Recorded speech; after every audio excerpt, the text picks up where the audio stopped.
بسم اللہ الرحمن الرحیم۔ روزہ اور روزے کی اہمیت۔ روزہ دین اسلام کا تیسرا اور اہم رکن ہے۔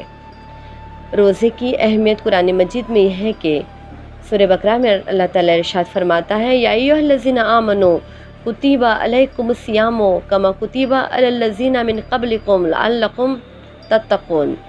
اے ایمان والو، تم پر اسی طرح روزے فرض کیے گئے ہیں جیسے تم سے پہلے لوگوں پر فرض کیے گئے تاکہ تم پرہیزگار بن جاؤ۔ روزہ بظاہر ایک مشقت والی عبادت ہے، لیکن حقیقت میں اپنے مقصد اور اپنے نتیجے کے لحاظ سے یہ دنیا میں موجب راحت ہے اور آخرت میں باعث رحمت ہے۔ روزہ دار دن بھر اپنے رب کے حکم کی تعمیل میں نہ کچھ کھاتا ہے نہ پیتا ہے، لیکن افطار کے وقت اس پابندی کے اختتام کو بھی اپنے لیے باعث مسرت سمجھتا ہے۔ روزہ ہر بالغ مسلمان مرد اور عورت دونوں پر یکساں طور پر فرض ہے اور بغیر کسی مجبوری کے اس کو چھوڑنے کی اجازت نہیں۔ قرآن پاک میں اللہ رب العزت بارہا ارشاد فرماتے ہیں۔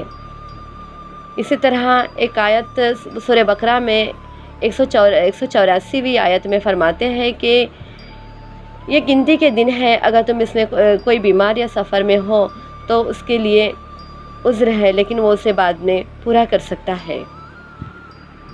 روزے کے دوران ہمارا جسمانی رد عمل کیا ہوتا ہے، اس بارے میں کچھ دلچسپ معلومات۔ پہلے 2 روزے۔ پہلے ہی دن بلڈ شوگر لیول گرتا ہے، یعنی خون سے چینی کی مضر اثرات کا درجہ کم ہو جاتا ہے، دھڑکن سست ہو جاتی ہے اور بلڈ پریشر کم ہو جاتا ہے۔ اعصاب جمع شدہ غلائی کوجن کو آزاد کر دیتے ہیں، جس کی وجہ سے جسمانی کمزوری کا احساس اجاگر ہو جاتا ہے۔ زہریلی مادوں کی صفائی کے پہلے مرحلے میں نتیجتاً سر درد، چکر آنا، منہ کا بدبودار ہونا اور زبان پر مواد کے جمع ہوتا ہے۔ 3 سے 7ویں روزے تک جسم کی چربی ٹوٹ پھوٹ کا شکار ہوتی ہے اور پہلے مرحلے میں گلوکوز میں تبدیل ہو جاتی ہے۔ بعض لوگوں کی جلد ملائم اور چکنی ہو جاتی ہے، جسم بھوک کا عادی ہونا شروع کرتا ہے، اور اسی طرح سال بھر مصروف رہنے والا نظام ہاضمہ رخصت مناتا ہے، جس کے اس اشد ضرورت تھی۔ خون کے صفی جرثوں میں اور قوت مدافعت میں اضافہ شروع ہو جاتا ہے۔ ہو سکتا ہے روزے دار کے پھیپھڑوں میں معمولی تکلیف ہو، اس لیے کہ زہریلی مادوں کی صفائی کا عمل شروع ہو چکا ہے۔ اتڑیوں اور کولون کی مرمت کا کام شروع ہو جاتا ہے۔ اتڑیوں کی دیواروں پر جمع مواد ڈھیلا ہونا شروع ہو جاتا ہے۔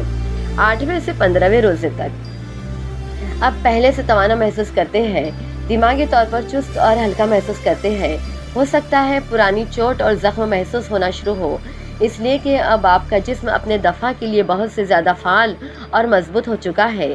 جسم اپنے مردہ پاک یا کینسر شدہ سیل کو کھانا شروع کر دیتا ہے، جسے عمومی حالات میں کیمو تھراپی کے ساتھ مارنے کی کوشش کی جاتی ہے۔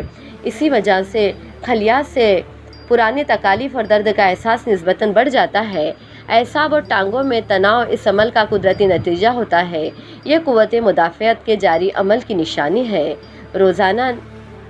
روزانہ نمک کے غرارے اعصابی تناؤ کا بہترین علاج ہے۔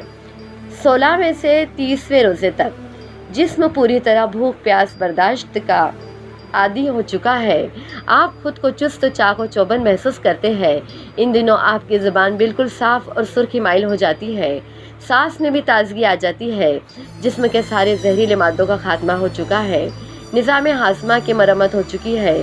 جسم سے فالتو چربی اور فاسد مادوں کا اخراج ہو چکا ہے۔ بدن اپنی پوری طاقت کے ساتھ اپنے فرائض ادا کرنا شروع کر دیتا ہے۔ 20ویں روزے کے بعد دماغ اور یادداشت تیز ہو جاتے ہیں، توجہ اور سوچ کو مرکوز کرنے کی صلاحیت بڑھ جاتی ہے۔ بلا شبہ بدن اور روح تیسرے اشرے کی برکات کو بھرپور انداز سے ادا کرنے کے قابل ہو جاتا ہے۔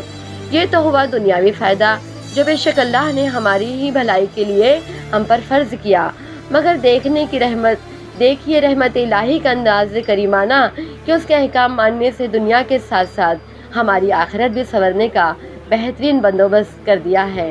سبحان اللہ و بحمدہ، سبحان اللہ العظیم، الحمدللہ رب العالمین۔